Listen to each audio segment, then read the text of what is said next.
patrimoni, les construccions actuals estiguessin a l'alçada del patrimoni.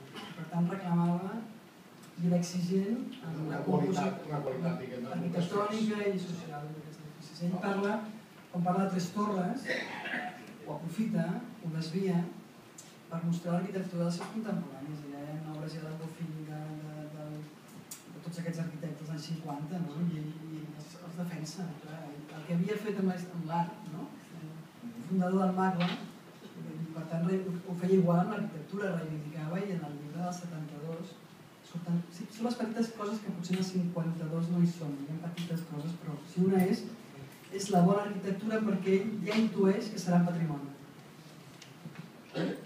De fet, ell remarca les bondats del patrimoni perquè els actors actuals fem les coses a l'alçada d'aquells homes i d'aquell patrimoni. Jo crec que és això. O sigui que no, al contrari, era un home supercontemporani.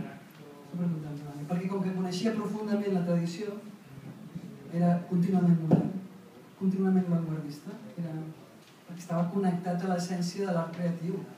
Jo crec que això és clar.